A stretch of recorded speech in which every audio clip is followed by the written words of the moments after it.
So let's get on with part two of our discussion of Emerson's nature.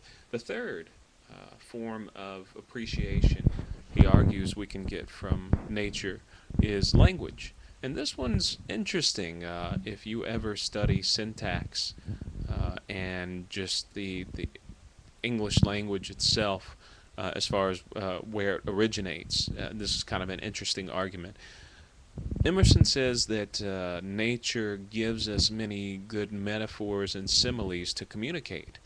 He argues that nature teaches us powerful images to help establish our thoughts into language. And if you think about it, this is true. Think about how many cliches there are that involve nature. Someone is sly as a fox. Someone is, uh,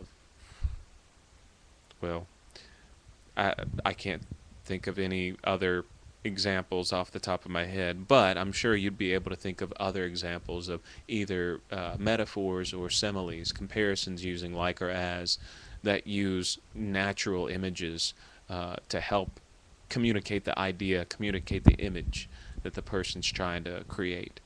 Um, Emerson also argues that because nature informs our language or our ability to communicate through language, that we can use nature and natural images to beautify our own writing so that we can improve our writing through the use of nature. And if you read closely, you see that Emerson actually here practices what he preaches. He uses quite a few natural images. He uses lots of natural similes, a lot of natural metaphors, and they're actually very effective.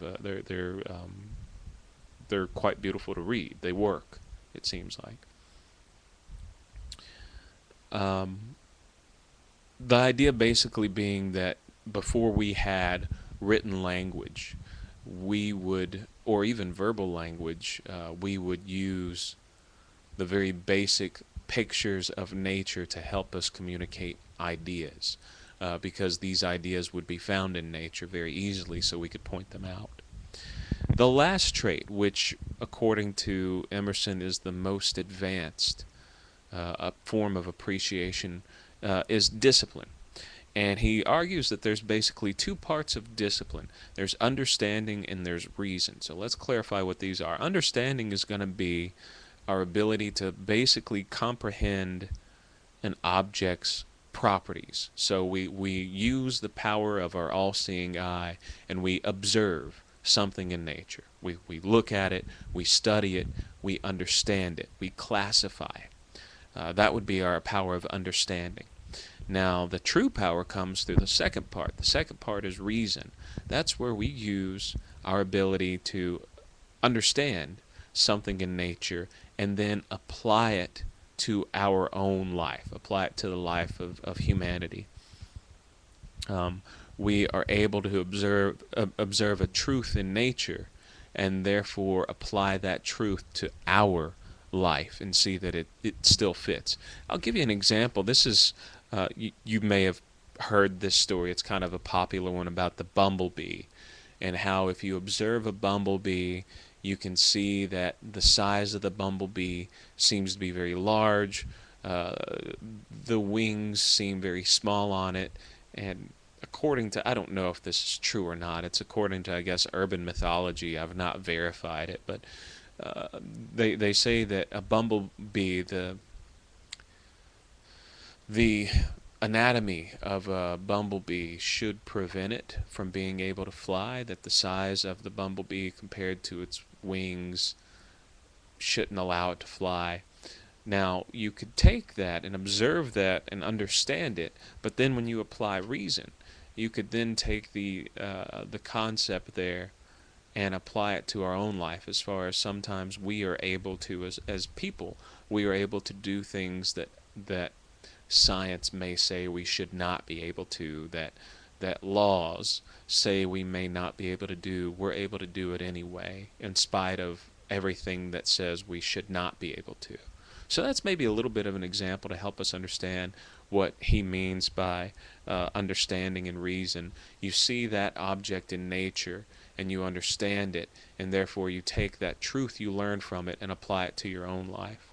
An example he gives that may be a little more clear is he talks about how much about firmness the fisherman can learn from a weather-beaten rock, from a sea-beaten rock. So basically, this fisherman is able to see this rock that's been worn down by the tides, and he's able to see that even though it's got this constant abrasion on it, this constant rubbing back and forth, it's still able to be firm. And maybe he's able to apply that knowledge, that truth, to his or her own life, as far as, well, okay, even though life can be abrasive, and even though life seems to always push back and forth and wear on us, that we can still be firm and stand strong. The basic idea to get out of this, especially with discipline, is that nature serves humanity. It's not necessarily humanity that serves nature. But the problem is, most humanity does not understand or see the ability that he or she possesses to have nature serve him or her. We're ignorant of it. We're ill-informed of it. We may have the most basic comprehension of commodity, but these more advanced ones of beauty, language, and discipline, we just may not know about. So that's kind of the highlights I wanted to hit on Emerson. Walden, written by Henry David Thoreau, which would be kind of a student of Emerson, is going to be, I think, a little more straightforward to understand. A couple quick notes about Walden that I want to point out. You're not reading the whole thing, but the chapters you read from Walden. I think it's interesting that quite a few times, I think several times, Henry David Thoreau actually describes his experience in nature using prison imagery and prison metaphors and prison similes. If you think about it, Henry David Thoreau isolated himself for 2 years. That was how long he was at Walden. So you have to kind of put yourself in his shoes of you rough it for 2 years of your life in nature, and you grow everything that you eat. You are your company. You think after a while that the nature you love may sometimes be seen as kind of the prisoner, or excuse me, the prison guard, and you are the prisoner of it. But I think you'll appreciate Walden. Thoreau echoes some of Emerson's ideas, but he also adds some of his own that I think apply very well to today's society. One of the most famous lines of Thoreau's Walden is simplify, simplify, simplify. And I think even the process of me setting up this video proves very well that our society sometimes does not allow for that idea of simplify, simplify, simplify, and we may be missing something because of that. So check out Walden. If you have questions, please voice them on the discussion board. Hopefully this has helped you understand Emerson's notes on nature a little bit more. But again, if you have questions, of course, voice them on the discussion board. This isn't the definitive truth I'm giving you, just my interpretation. So I hope it helps. Keep on working hard.